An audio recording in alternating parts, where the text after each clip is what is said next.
এই সমন্বয়করা দেশের জন্য এত কিছু করলো, দেশটাকে বিক্রি করার চেষ্টায় বিক্রি করে দিল, দেশটাকে ধ্বংস করলো, তাদেরকে পেটানো কি ঠিক জায়েজ? এটা ঠিক বলেন?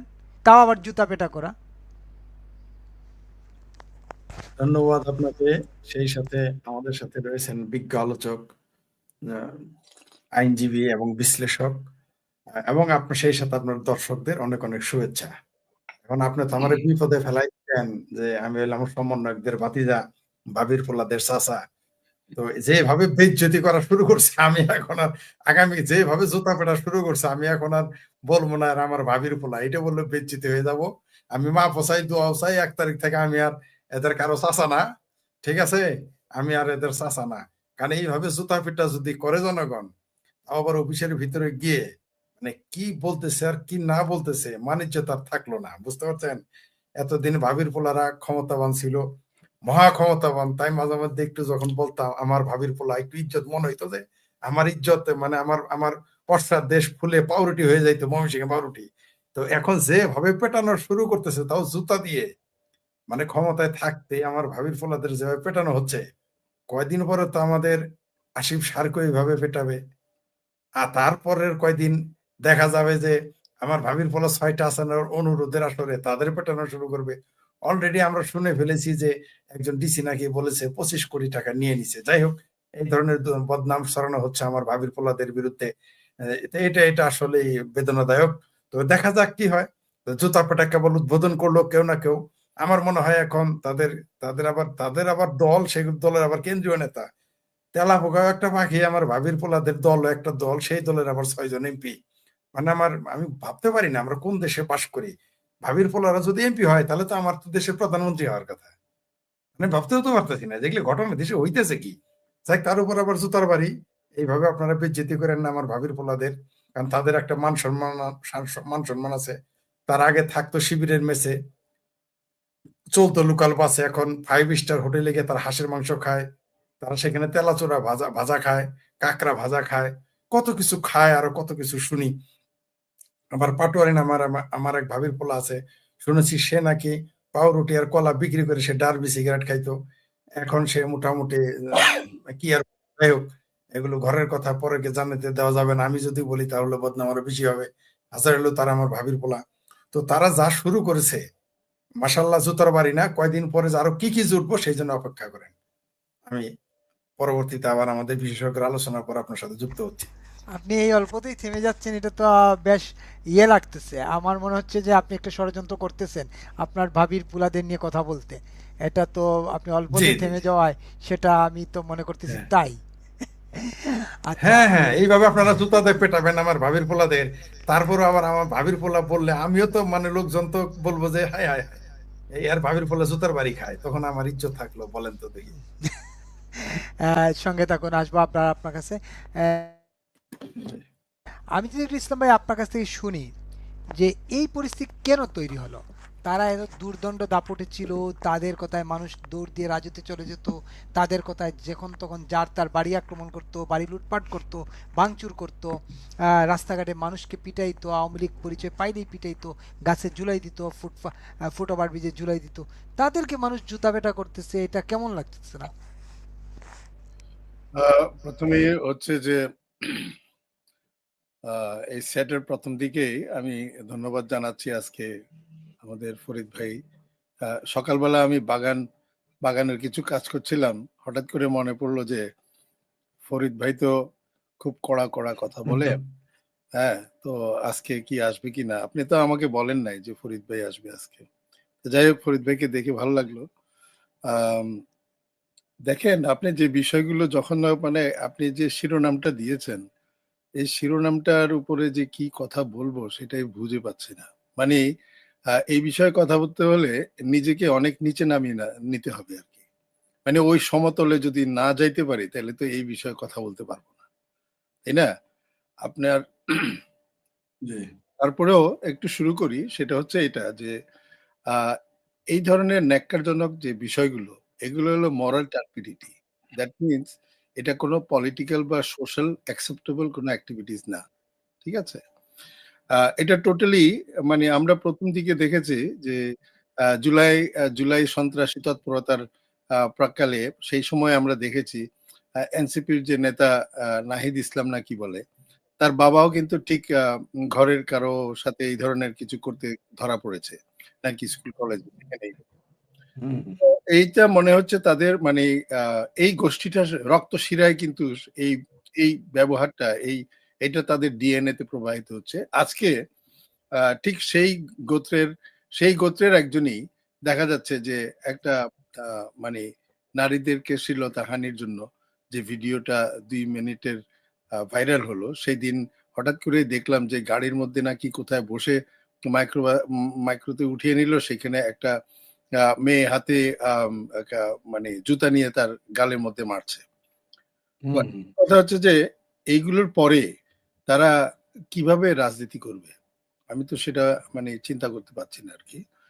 এগুলো হওয়ার কারণ আপনি জিজ্ঞেস করেছেন, সেই কারণটা হচ্ছে যে তাদের রাজনৈতিক আসলে কোনো যেই পরিবারগুলো থেকে তারা আসছে বা যে গোষ্ঠী থেকে আসছে, যেই সমাজ অংশ থেকে তারা আসছে, তারা কখনোই কোনো রাজনীতির কোনো পরিবেশ তারা পায় নাই। হ্যাঁ, তারা রাজনীতি দেখেও নাই। রাজনীতির সেই পরিমণ্ডলে যে কিছু শিখা আছে সেটা, আপনি অনেকের সম্পদ কম থাকতে পারে, অনেকের সম্পদ বেশি থাকতে পারে, সেটা অন্য জিনিস। কিন্তু রাজনৈতিক যে একটা অ্যাকিউমেন থাকে, যেটা চিন্তা ভাবনা থাকে, বা রাজনীতি করার যেই আদর্শের জায়গাটা থাকে, সেইখানে কিন্তু টোটালি মরাল টার্পিডিটি বা অথবা এই ধরনের ডিসরাপটিভ বিহেভিয়ার যেগুলো থাকে, সেগুলো কিন্তু ওই ব্যক্তির ভেতরে থাকতেই পারবে না।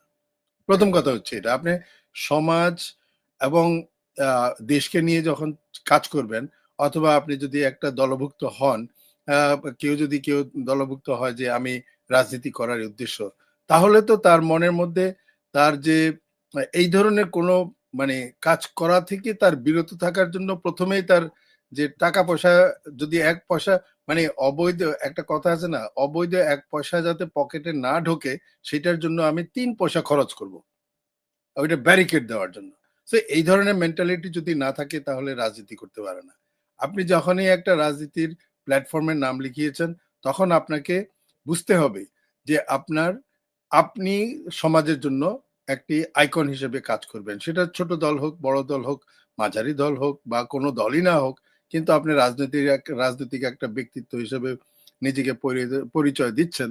সেই সময় কিন্তু এগুলো, যেহেতু এদের কারোই রাজনৈতিক কোনো ব্যাকগ্রাউন্ড নাই, তাদের পরিবারগুলোর যেখান থেকে উঠে এসেছে, আমি বলবো না যে মানে একেবারে নিচ থেকে উঠে এসেছে বা কিছু, আমি সেটা বলতে চাই না, কারণ রাজনীতি তো সবাই করার অধিকার রয়েছে। কিন্তু যে মানে একটা ভালো ব্যবহার, ভালো কৃষ্টি কালচার, মানসিকতা, সমাজের প্রতি শ্রদ্ধাবোধ, সমাজের অন্য আরেকজন সদস্যের প্রতি শ্রদ্ধাবোধ, এইগুলো যদি না থাকে, তাহলে তো সে তাকে বহিষ্কার করতে হবে কেন এনসিপি থেকে? সে আগেই নিজের ইস্তেফা বা কি জানি লেটার দিয়ে সে চলে যাওয়া উচিত ছিল। তো এখন কথা হচ্ছে, আমরা যেটা দেখেছি 24-এর মধ্যে, 24-এর আপরাইজিং এ কিন্তু একটা ধস নেমেছে। কোন জায়গায় ধস নেমেছে? প্রথম কথা হচ্ছে যে মন মানসিকতায় ধস নেমেছে। যেখানে মানুষের প্রতি মানুষের কোনো শ্রদ্ধা থাকে না, সেখানে কিন্তু রাজনীতি নেই। সেখানে হচ্ছে মববাজি চলেছে, আমরা দেখেছি সন্ত্রাসী চলেছে, আমরা দেখেছি মিথ্যার আশ্রয় নিয়েছে, আমরা দেখেছি মেটিকুলাস প্ল্যান, মানে একটা কনস্পিরেসি থিওরি কাজে লাগানো, এইগুলো আমরা দেখি। যত নেতিবাচক যতগুলো প্রিন্সিপাল আছে, যেগুলো নাকি কখনো মানুষ রাজনীতিতে আহ মানে উন্মুক্ত ভাবে ব্যবহার করে নাই। হ্যাঁ, আজ পর্যন্ত এই 24-এর আগ পর্যন্ত অনেক কনস্পিরেসি হয়েছে, অনেক কিছু হয়েছে, কিন্তু এই সমস্ত কিছুই কিন্তু অন্তরালে গোপনে ব্যবহার করা হতো। হ্যাঁ, হয় নাই তা না, আমি সেটাও বলবো না যে হয় নাই, কিন্তু গোপনে ব্যবহার করতো। এবং সেই গোপনে ব্যবহার করে ওইটাকে আবার খুব স্ট্যাবলিশ করার জন্য যে মরিয়া হয়ে পড়তো সেটা না, ওইটা ব্যবহার করে ওটাকে আবার এই ব্যবহারিক জিনিসটাকে ধামাচাপা দিয়ে যাতে রাখতে পারে। যেমন ধরেন জিয়াউর রহমান পেছনে থেকে কিন্তু 15ই আগস্ট ঘটালেন, কিন্তু তারপরেও আমরা রেটরিক ভাবে অনেকে অনেক কিছু বলছি, যেগুলো যাদের মানুষের কাছে অনেক সবার কাছে তো সব ডকুমেন্টেশন থাকে না, তো যাদের কাছে আছে তাদের মাধ্যমে আমরা জেনেছি বা কিছু। কিন্তু সেই দল কি কোনোদিন বুক উঁচিয়ে বলেছে যে আমরা 15ই আগস্ট করেছি, জিয়াউর রহমান 15ই আগস্ট ঘটিয়েছে, বা ওনার এটার মধ্যে সম্মতি ছিল, এটা ছিল, এটা যাদের সাথে ছিল তারা বিভিন্নভাবে বিভিন্ন কথা বলার জন্য বলেছে, কিন্তু মূল জায়গা থেকে কিন্তু তারা ওইটাকে ধামাচাপা দেওয়ারই চেষ্টা করছে, যেহেতু ওইটা একটা নেতিবাচক স্টেপ ছিল সেই জন্য। আজ পর্যন্ত কোনো কনস্পিরেসি করা বা কোনো ধরনের মেটিকুলাস প্ল্যান করে কেউ কি বলেছে যে আমি এই প্ল্যান করে করেছি? আনলেস এই 24-এর ঘটনায় যে মানে এই যে এখন ডক্টর ইউনুস বলতে হতো তাকে, সে তো সেই শ্রদ্ধার পাত্র না। আমি তাকে ডক্টর ইউনুস বলি কি করে? ও তো ডক্টরের আনবিকামিং এ ডক্টরেট হয়ে গেল। কারণ এই যে ডক্টরেট, এইটা একটা মর্যাদাপূর্ণ একটি মানুষের যোগ্যতা চাবিকাঠি, তাই না? তো সেইখানে ওনার মতো তো সবাই না। তাহলে আমি সবাইকে কিভাবে নিম্নে নামাবো? এর চেয়ে ভালো যে ওনার নামের আগে, হ্যাঁ, ডক্টর না বলা। ওনার নামের আগে যেই উপাধিটা এসছে, উনি খুব সুন্দরভাবে জিনিসটা কিন্তু মানে এস্টাবলিশ করেছে। উনি ক্লিন্টন ফাউন্ডেশনে সেপ্টেম্বর মাসে 24-এর সেপ্টেম্বর মাসে এসে উনি মেটিকুলাস প্ল্যানের কথা বলেছেন। এই যে একটা মেটিকুলাস প্ল্যান, এই যে একটা মানে গোপন একটা ষড়যন্ত্র করে যে উনি লম্বা একটা ষড়যন্ত্র করে এসেছেন, এই প্রথমবার কেউ নেতিবাচক বিষয়টাকে উপরে এনে একেবারে গর্বের সাথে দম্ভের সাথে বলছে। হ্যাঁ, তাহলে তাকে যারা তাকে যারা অনুসরণ করছে, তাহলে তাদের মেন্টালিটি কোন জায়গায় নেমেছে সেটা আমরা বুঝতে পারছি। তা আমি সেজন্য বললাম যে আপনি যে শিরোনামটা দিয়েছেন, এই শিরোনামের উপরে কথা বলতে হলে আমাকে অনেক অনেক নিচে নেমে যেতে হবে। হ্যাঁ, আমরা মাঝে মাঝে বলি না, একেবারে গাটারে নেওয়া, গাটারও না, গাটারও মনে মনে হয় সে তার সাথে অনুপাত করলে গাটার আরো পরিষ্কার জায়গা। হ্যাঁ, গাটার তো পরিষ্কার করা যায়, কারণ ময়লা যখন চলমান থাকে তখন আপনি কিন্তু এটাকে পরিষ্কার করতে পারেন। এদেরকে পরিষ্কার করতে পারবেন না, কারণ ডিএনএ এর ভেতরে তাদের যে জিনিসগুলো রয়ে গেছে সেটা হচ্ছে নারীকে শ্লীলতাহানি করা। আপনি দেখবেন যে ডক্টর ইউনূসের পারিবারিক হিস্ট্রি নেন, হ্যাঁ, সে এত লোভী যে সে প্রথম স্ত্রীকে বাংলাদেশে রেখে বিদেশি স্ত্রী নিয়েছে, বিদেশের আপনার ইয়ে সিটিজেনশিপ নেওয়ার জন্য। সে আর কত না কি করেছে আমরা তো জানি না সেটা। এখন যদি তার এগেইনস্টে যদি ইয়ে করা হয়, তাহলে সেই মানুষটা যাদের লিডার, আমার কথা হচ্ছে যে সেই মানুষটা যাদের লিডার, যে নেতৃত্ব দিচ্ছে যেই দলটাকে, তাহলে ঠিক সেই তার মনের মতো মানুষগুলোই কিন্তু তার সাথে এসেছে। আপনি আমি কেন যেতে পারলাম না তার সাথে? ওইটাও তো একটা লোভনীয় জায়গা, তাই না? কেন আমাদের সেই লোভটা নেই? ওইভাবে লোভ নেই। আমরা রাজনীতি করি, ভালো কথা। আমরা মাঠে ঘাটেও রাজনীতি করেছি, সমাজের জন্য করেছি। কি জানি আপনার ঘূর্ণিঝড়ের জন্য দিন রাত একসাথ করে নিজের পকেটের পয়সা খরচ করে আমরা ট্রাক ভাড়া করে কি জানি শরণার্থীদের জন্য জিনিস একভাবে ঢাকার বিভিন্ন শহর থেকে উঠিয়েছি, সেগুলো আবার ত্রাণ কেন্দ্রে গিয়ে বা যেখানে যেখানে ক্ষতিগ্রস্ত মানুষের হাতে তুলে দিয়েছি। এই কাজগুলো কিন্তু আমাদেরকে কখনো কেউ কোনো জায়গা থেকে টাকা পেতে হয় নাই। প্র্যাকটিস করতাম, দিনে যা কামাইতাম অর্ধেক তার খরচ করে দিতাম। এরকমও সময় গেছে। তাহলে সেইখানে সেখানে তো প্রয়োজন মানুষের সবারই আছে। কিন্তু আপনি প্রয়োজনীয়তাটা কি আপনার আম কি ধরনের প্রয়োজনীয়তা? আপনি কি খারাপ কাজ করার জন্য প্রয়োজনীয়তা? আপনার কি একটা নারীকে দেখলে আপনি তাকে শ্রদ্ধা না করে তাকে শ্লীলতাহানি করবেন, সেই একটা প্রয়োজনীয়তা?